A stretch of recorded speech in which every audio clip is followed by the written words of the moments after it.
Fala aí, galera, meu nome é Miriam, sou professora de História e estou aqui para poder fazer a correção de um pé do 9º ano regular, pé de teste de História. Então vamos lá, todo mundo com o pé na mão para a gente poder fazer essa correção. Questão de número 1. Na busca de um herói para a República, quem atendeu às exigências da mitificação foi Tiradentes. O busto de Tiradentes, idealizado em 1890, era a própria imagem de Cristo. A simbologia cristã apareceu em várias outras obras de arte na época. Mas Tiradentes não era apenas um herói republicano, era um herói do jacobinismo, dos setores mais radicais do Partido Republicano. Além do republicanismo, atribuía-se a Tiradentes um caráter plebeu, humilde, popular, em contraste com a elite econômica e cultural, aproximando-o assim do florianismo. Letra A. De acordo com o texto, quais os significados associados à imagem de Tiradentes pela propaganda republicana no Brasil? Bom, primeiramente nós precisamos entender que toda mudança de governos, toda mudança de regimes, ela é acompanhada por um certo temor da população, ela é acompanhada por uma certa desconfiança. Então aconteceu uma série de propagandas por parte da República que buscavam na verdade, convencer aquela população de que a República era o melhor meio para se chegar onde o Brasil queria, a República era o melhor meio, o melhor método de governo. E dentre essas propagandas, uma se destacou, que foi justamente o uso da imagem de Tiradentes como uma figura republicana.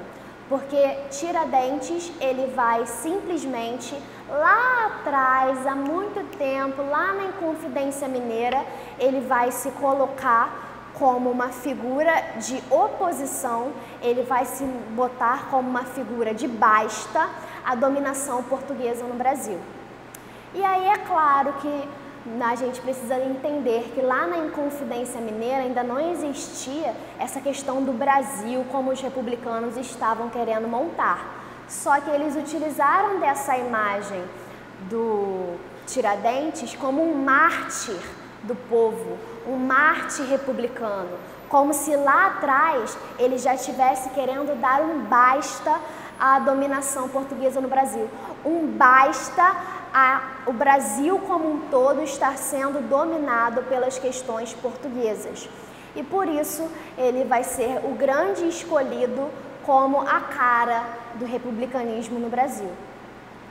E ele não só é retratado como uma cara que lá atrás, lá no período colonial, já realizava oposição ao regime português, como ele também vai ser um cara que vai ser representado de uma maneira quase messiânica, de uma maneira muito próxima, como Jesus Cristo era abordado. E essa abordagem, ela vai ser justamente para poder conquistar a população em favor da República. Então ele vai ser representado como um mártir, como um herói popular, que desde lá no passado, lá na Inconfidência Mineira, já estava desafiando a ordem portuguesa no Brasil. Letra B. Dê duas características políticas dos primeiros governos da República, ou seja, de Marechal Deodoro e Floriano Peixoto. Bom, primeiro é importante lembrarmos que, assim como eu disse na questão de letra A, momentos de transição de governo são momentos levados com muita insegurança, momentos levados com certa desconfiança por parte da população. Nenhum momento de transição é um momento totalmente estável. Então, esses primeiros anos do governo republicano, desses dois presidentes que ficaram conhecidos como a República da Espada, foram anos de consolidação do regime republicano, consolidação do projeto político republicano no Brasil.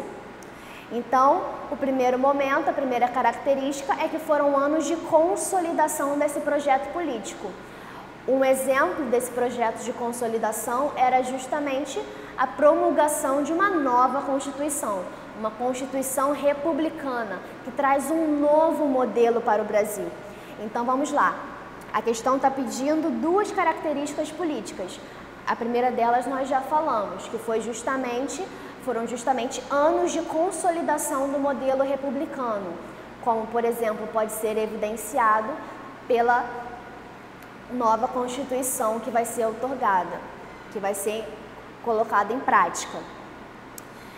E o segundo tópico vai ser justamente o combate a revoltas da Armada e combate da revolta federalista.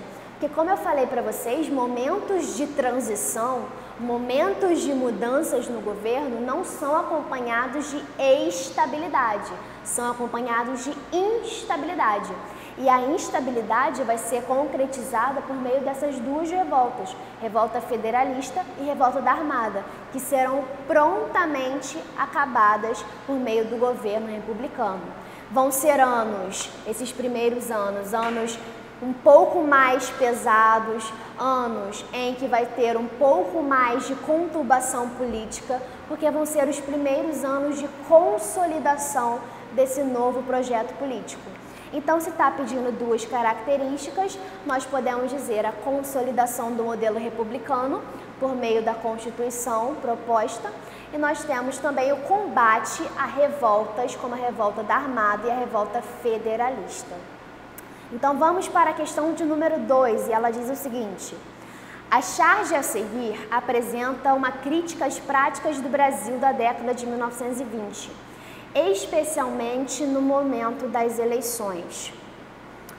Analise a charge para explicar uma das características da dinâmica política brasileira durante a República Velha, considerando o contexto histórico da charge. Bom, se a gente conseguir visualizar a charge, nós vamos ver um homem colocando um papel em uma urna, colocando um papel em um recipiente.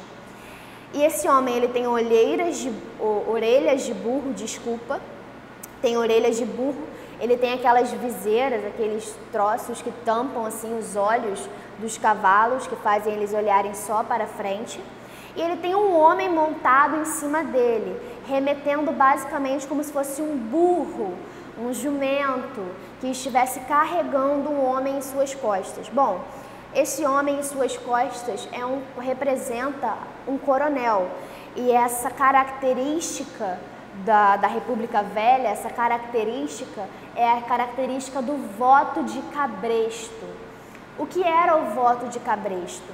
Como o próprio nome já diz, o voto de cabresto, ele era uma manipulação do voto em que as autoridades locais, que eram as autoridades dos coronéis, convenciam, muitas das vezes por meio da força, mas algumas vezes só de uma forma mais branda, trocando favores com as pessoas, convenciam essas pessoas a votarem nos candidatos que eles queriam. Então, o voto de cabresto, ele era uma grande manipulação que os coronéis faziam, tentando controlar o resultado das eleições, porque eram os coronéis que tinham contato com a população. E por isso o coronelismo, ele vai ser a base de um outro projeto político que nós vamos ver mais à frente, que é a política dos governadores, porque eram os coronéis que tinham contato com aquela população e eram eles que conseguiam converter voto por voto a qual candidato ele tivesse pré-selecionado, a qual candidato ele estivesse defendendo naquela eleição. Então, uma característica da dinâmica política brasileira durante a República Velha era justamente o que a charge representa, o voto de cabresto, onde os coronéis, eles convenciam a população, eles convenciam o povo a votar nos candidatos quais eles queriam, os quais eles desejavam. E é por isso que vai haver um grande esquema de alianças entre os coronéis, os governos estaduais, justamente para poder negociar esse complô, essa manipulação de votos. Vamos então à questão de número 3, que diz o seguinte: observe a charge de Raul, publicada na Revista da Semana em 3 de março de 1917, no Rio de Janeiro. São Paulo, Minas Gerais. São Paulo, Minas, São Paulo, Minas. É uma mulher escrevendo em uma espécie de quadro e uma pessoa observando. E aí vem escrito o seguinte: pela estatística e pela atual intenção, parece que os outros estados do Brasil não são interessantes ou interessados. E aí a questão de letra A diz o seguinte: a que situação política a charge faz referência? Bom, a charge faz referência à política do café com leite, que era justamente essa alternância entre São Paulo e Rio de Janeiro na liderança do Executivo do Brasil. A alternância de São Paulo e Rio de Janeiro na presidência do Brasil. Mas uma coisa que a gente precisa tomar cuidado, galera, é que não era um presidente são paulino e outro presidente carioca. Era questão de indicação, questão de favorecimento de interesses. Ora, era um cara que tinha sido botado lá por São Paulo. Ora, era um cara que tinha sido colocado lá por Minas Gerais. E a letra B? Cite e comente duas características do processo eleitoral nesse período. Bom, duas características que nós podemos citar. Primeiro, é a cidadania restrita, era uma cidadania que não era muito ampla, porque quando em um contexto de miséria, de pobreza, de carência da educação, você simplesmente exclui os analfabetos do direito ao voto, você está excluindo uma grande parcela da população, porque essas pessoas elas não sabiam ler, elas não sabiam escrever. Então você tinha uma cidadania restrita. Poucas pessoas eram consideradas aptas ao exercício do voto. E também o voto aberto, já que o voto não era secreto, como da forma como conhecemos hoje. O voto antigamente, na época da República Velha, da República Oligárquica, ele era aberto, ou seja, você poderia saber em quem a pessoa votou. A possibilidade de você saber em quem aquela pessoa votou vai aumentar também a probabilidade das fraudulências, a probabilidade das grandes fraudes que aconteciam nesse momento nas eleições. Porque o voto aberto, ele favorecia a atividade do voto de cabresto. Porque a partir do momento em que era possível saber em quem aquela pessoa votou, ficava mais fácil para o coronel, de forma coercitiva, de forma um pouco mais agressiva, ameaçar aquele cidadão, ameaçar aquela pessoa a votar no candidato em que ele quisesse. Porque ele saberia se a pessoa não votasse. Então isso aumentava as probabilidades de fraude. Questão de número 4 diz o seguinte: porcentagem de votantes nas eleições presidenciais entre 1894 e 1930. E aí tem os candidatos que venceram: Prudente de Moraes, Campos Salles, Rodrigo Alves, Afonso Pena, Hermes de Fonseca e assim sucessivamente. Tem o número de votantes em milhares e o que esses números de votantes representam da população. Então, por exemplo, no primeiro caso, a eleição de Prudente de Moraes contou com 345 mil pessoas indo lá e votando. E qual era o percentual da população geral? Bom, era somente 2,2% da população geral. Interpretado a tabelinha, vamos agora para a questão. Os dados eleitorais presentes na tabela indicam uma pequena participação popular nas eleições presidenciais na Primeira República. Identifique duas restrições impostas pela Constituição de 1891 ao exercício do voto. Bom, primeiramente, como nós já falamos nesse pé, era proibido analfabetos votarem. Se você está falando de uma população pobre, de uma população carente, de uma população precária de educação, é comum, é inevitável que grande parte dessa população seja analfabeta. E para o cara poder votar, ele deveria ser alfabetizado. Então você já exclui muito uma grande parcela da população. Além disso, você tem mendigos, religiosos de ordem monástica, praças do exército, todas essas categorias elas eram excluídas do voto, ou seja, quem sobrava era justamente essa minoria da população. Vamos à questão de número 5, então. A consolidação da República Liberal foi completada para a sucessão de Prudente de Moraes, por outro paulista, Campos Salles, que em seu governo concebeu um arranjo conhecido como Política dos Governadores. Textinho do Boris Fausto, e a questão diz o seguinte: apresente duas características da chamada Política dos Governadores. Bom, a Política dos Governadores foi, em princípio, aplicada, em princípio, foi colocada como proposta pelo Campos Salles, e vai ser um grande esquema de aliança para poder conseguir apoio para definir quem seria o presidente da República. Esse apoio ele vai gerar em uma esfera estadual e federal. A política dos governadores nada mais é do que uma aliança entre os governadores e o presidente que está querendo ser eleito. Os governadores vão conseguir votos para que esse presidente seja eleito e, em troca, esse presidente, quando eleito, vai favorecer esses governadores. Quando eleito esse presidente, ele vai ter uma política de favorecimento a esses governadores que antes conseguiram voto para elegê-lo. Então, essa política dos governadores, ela vai ajudar bastante a manipular os presidentes da República que iriam ocupar os seus cargos durante a República Oligárquica. Então, uma característica, a aliança entre o governo federal e estadual. E outra característica que nós podemos dizer é o fortalecimento do executivo, o fortalecimento desses poderes executivos, porque o executivo, a ordem federal, é o presidente, o executivo, a ordem estadual, é o governador.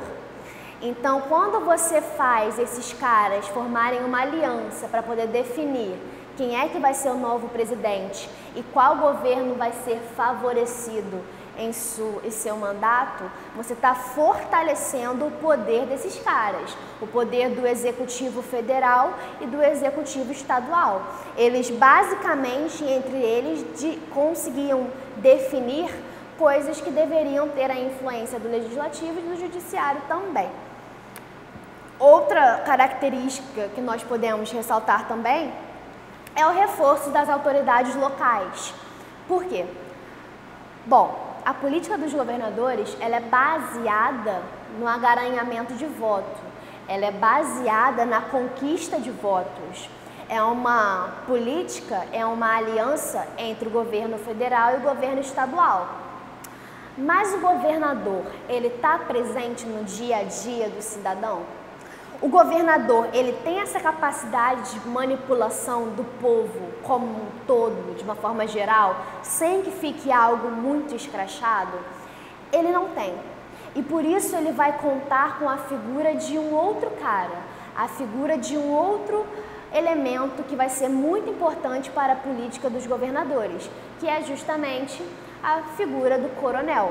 O coronel é o cara que pode mais ter esse contato com essa população. É o cara que vai estar conseguindo manipular os votos um a um. Então, de certa forma, a política dos governadores também vai trazer uma grande importância para a figura do coronel. Então, ela também vai fortalecer esse poder durante a República Oligárquica. O coronel ele vai ser uma figura muito poderosa durante a República, os primeiros anos da República. Questão de número 6. Mostra o mapa da Europa em 1914, às vésperas da Primeira Guerra Mundial. E o mapa 2, a Europa após a Primeira Guerra e o Tratado de Versalhes. Como podemos ver, a Europa após a Primeira Guerra Mundial ela é bem mais fragmentada. Ela possui muito mais territórios divididos. E a questão diz o seguinte: ao final da Primeira Guerra Mundial, as nações vencedoras do conflito decidem-se pelo Tratado de Versalhes. Identifique duas imposições além das territoriais, feitas à Alemanha pelo tratado. Ou seja, além das imposições territoriais, quais seriam as outras imposições feitas pelos aliados, feitas pelos ganhadores da Primeira Guerra Mundial aos perdedores, principalmente a Alemanha? Quais foram as imposições do Tratado de Versalhes, além das imposições territoriais à Alemanha? Primeiramente, a redução do exército alemão a 100 mil. O exército alemão ele precisou ser reduzido ao contingente de 100 mil homens para que não pudesse ter uma nova possibilidade de um ataque surpresa alemão às forças da França, às forças dos países europeus. Justamente porque a Alemanha ela sai muito humilhada da Primeira Guerra Mundial. Então, foram algumas medidas tomadas para poder impedir uma possível vingança da Alemanha. A primeira delas foi reduzir o seu exército, ou seja, reduzir a sua capacidade de organização, a sua capacidade de estar em guerra. A segunda que a gente pode listar é um desarmamento alemão, onde as indústrias alemãs elas são proibidas de fabricar produtos bélicos, ou seja, fabricar produtos voltados para a guerra, armas pesadas, o que a gente chama de artilharias pesadas. As indústrias alemãs foram proibidas de fazer esse tipo de produção, justamente para, mais uma vez, impedir que essa Alemanha começasse uma Segunda Guerra Mundial, o que nós sabemos que não vai adiantar muito, e tentasse obter vingança por ter saído humilhado da Primeira Guerra Mundial. A questão pede duas imposições, mas a gente pode falar sobre uma terceira também, que foi o pagamento de cerca de 270 milhões em indenização para os países vencedores. Ou seja, a Alemanha ela foi considerada basicamente a única culpada pela guerra. E ela teve que, além de reduzir seu exército, além de não poder produzir artilharia pesada, ela também vai ter que pagar indenizações para poder ajudar a reconstruir os países que venceram a Primeira Guerra Mundial. Vamos para a questão de número 7, então. O mapa retrata a África partilhada por países europeus, em um processo conhecido como imperialismo. Analise as repercussões desse processo de desenvolvimento no início do século XX. Bom, basicamente a questão pede para a gente para analisar as repercussões da partilha da África durante o desenrolar do início do século XX. Durante a Conferência de Berlim, a África ela é partilhada para vários países europeus. Os países que mais vão conseguir se beneficiar com essa partilha são a Inglaterra e a França. Eles vão pegar os melhores e maiores territórios. Só que alguns países não vão ficar muito satisfeitos com as terras que eles vão receber na África. E um desses países, na verdade dois desses países, vão ser a Itália e a Alemanha, que tinham passado por um processo tardio de unificação, mas que vinham crescendo muito, que vinham ganhando muita importância no cenário político e econômico europeu.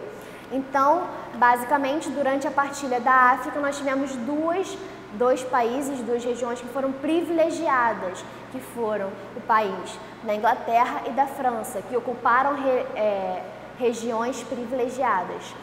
E o segundo caso, nós tivemos a Itália e a Alemanha, que pegaram poucos e não tão favoráveis territórios assim, e não ficaram nada satisfeitos com isso. O desenrolar de todo essa intriga vai ser justamente uma das motivações que vai desembocar na Primeira Guerra Mundial. Justamente esse descontentamento da Alemanha e também da Itália durante esse processo de partilha da África. Vai gerar um descontentamento e um acirramento das intenções nacionalistas, um acirramento das tensões imperialistas que vão acabar causando de certa forma, uma das motivações vai ser justamente esta para o início do conflito na Primeira Guerra Mundial. Vamos para a questão de número 8, então, que diz o seguinte: a imprensa de todo o Império revela que o espírito público vai se esclarecendo e que os brasileiros, em sua maioria, já se vão convencendo que da monarquia não podem esperar a salvação do país.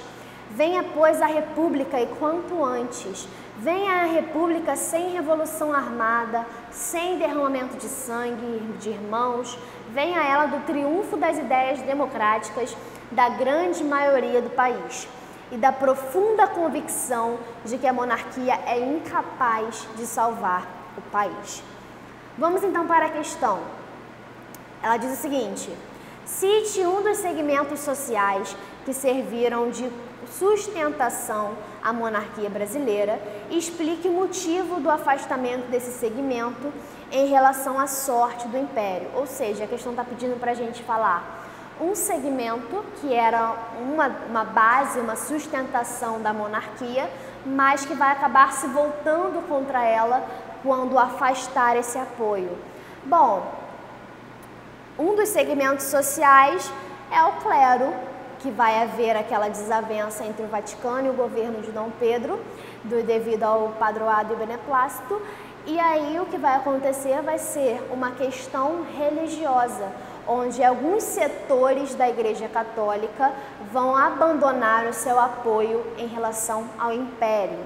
O segundo que pode ser listado vão ser os militares, que vão lutar lá na Guerra do Paraguai, vão voltar esperando maior participação política e vão ser totalmente frustrados, porque não vão conseguir essa participação que eles imaginariam ter. E aí a gente vai chamar esse episódio de questão militar. E o terceiro pode ser também considerado os grandes escravistas do Brasil, que ficaram totalmente insatisfeitos com a abolição da escravidão no final do Império, sem o pagamento de nenhuma indenização. Então, essa questão vai ficar conhecida como a questão escravista. Nós temos aqui, pedindo somente um dos segmentos, vocês podem colocar qualquer um desses três. Ou falem sobre a questão militar, ou sobre a questão religiosa, ou sobre a questão escravista. Questão de número B, letra B, desculpa. Enumere duas características da República idealizada pela elite agrário-exportadora. Bom, a República dos sonhos dessa elite agroexportadora era uma república federativa, ou seja, uma república com autonomia para os estados. Não era do interesse dessa classe da elite agrária um poder centralizado, como era antes na monarquia. Eles tinham interesse nessa flexibilização do poder, que o poder fosse mais descentralizado, que os estados tivessem uma maior autonomia para poder agir. E vai ser justamente esse modelo que vai ser confirmado, porque as elites agrárias, elas precisavam dessa autonomia, elas almejavam essa autonomia, e para elas não era tão legal um poder centralizado como na monarquia. E em segundo momento também o Estado laico. Não era interessante para essa elite agrária que a igreja e o Estado estivessem juntos. Era interessante que tivesse uma separação entre a religião e o Estado. Vamos para a questão de número 9. E ela diz o seguinte: a mesma velha trincheira, a mesma paisagem, os mesmos ratos crescendo como mato. Os mesmos abrigos, nada de novo, os mesmos e velhos cheiros, tudo na mesma, os mesmos cadáveres no fronte, a mesma metralha das 2 às 4, como sempre cavando, como sempre caçando, a mesma velha guerra dos diabos. Aí que nós vemos um relato de um soldado inglês descrevendo a Guerra das Trincheiras. Vamos para o segundo relato agora. Estamos tão exaustos que dormimos, mesmo sob intenso barulho. A melhor coisa que poderia acontecer seria os ingleses avançarem e nos fazerem prisioneiros. Ninguém se importa conosco. Não seremos substituídos. Os aviões lançam projéteis sobre nós. Ninguém mais consegue pensar. As rações estão esgotadas, pão, conservas, biscoitos, tudo terminou. Não há uma única gota d'água. É o próprio inferno. Relato de um soldado alemão. Os fragmentos apresentam depoimentos de 2 soldados, um inglês e o outro alemão. Indique 2 características que estejam presentes em ambos os textos e expressem os sentimentos dos combatentes nesta fase da Primeira Guerra. Bom, gente, nós podemos ver que são soldados que lutaram de lados diferentes, mas que o sentimento é mútuo, o sentimento é igual. É um sentimento de sofrimento, um sentimento de degradação da realidade humana. Eles estão em condições subhumanas, eles estão em condições consideradas assim, totalmente tóxicas. Eles estão vendo cadáveres para todos os lados, eles não têm o que comer, eles não têm o que beber. E eles escutam gritos, choros, lamentos, eles escutam o barulho da metralhadora, barulho de bombas tocando o solo, e eles simplesmente não têm uma esperança daquilo mudar. Eles basicamente já desistiram, tanto que o soldado alemão ele fala, a melhor coisa que poderia acontecer seria os ingleses avançarem e nos fazerem prisioneiros, ou seja, esses caras eles não fazem mais questão. Eles estão literalmente sobrevivendo cada dia, um dia após o outro. E eles estão cansados. Então é um sofrimento, é um desespero, é uma perda da esperança. É um sentimento de desumanização. Eles não se veem mais como seres humanos. E a questão 10 diz o seguinte: diante do meu charuto, muito doutor de lei ficou menor do que um anão de circo de cavalinho. Tomando como referência o texto, indique o fenômeno nele retratado e explique suas raízes e permanências. Bom, o fenômeno nele retratado é o coronelismo, dá pra gente perceber na frase diante do meu charuto. E o que ele quis dizer com essa frase é que você pode ser doutor, você pode ser o que você quiser. Mas o coronel, ele acabava sendo, mesmo que com menos escolaridade, um poder muito maior, um poder muito mais desafiador, um poder muito mais imponente, um poder muito mais ameaçador. Então a gente vê que não é uma questão de classe, é uma questão de autoridade, é uma questão de domínio, onde o coronel, ele tinha muito poder atribuído a ele, principalmente sobre as vidas da qual ele meio que se responsabilizava, entre aspas. Então ele possuía um poder muito grande, mesmo que se comparado, por exemplo, ao poder de um doutor. Mesmo que o cara fosse doutor, não tem problema, o coronel ele tinha mais poder do que ele. E aí está perguntando para a gente falar sobre suas raízes e permanências. Bom, como eu falei para vocês antes nesse pé, a autoridade do coronel ela é muito importante para a república oligárquica, justamente porque ela é a grande responsável por agaranhar os votos. Ela é a grande responsável por conseguir esses votos, por meio do voto de cabresto. Então, a figura do coronel é uma figura muito poderosa, porque a ela é investido esse poder, tanto pelas autoridades estaduais quanto pelas autoridades federais. Porque o coronel, ele era o cara que estava lá no dia a dia conseguindo aqueles votos. Então ele era muito importante para todo o sistema político e eleitoral da República Oligárquica. E é isso, gente. Essa foi a nossa correção de pé do primeiro trimestre. Espero que vocês tenham um ótimo resultado na prova.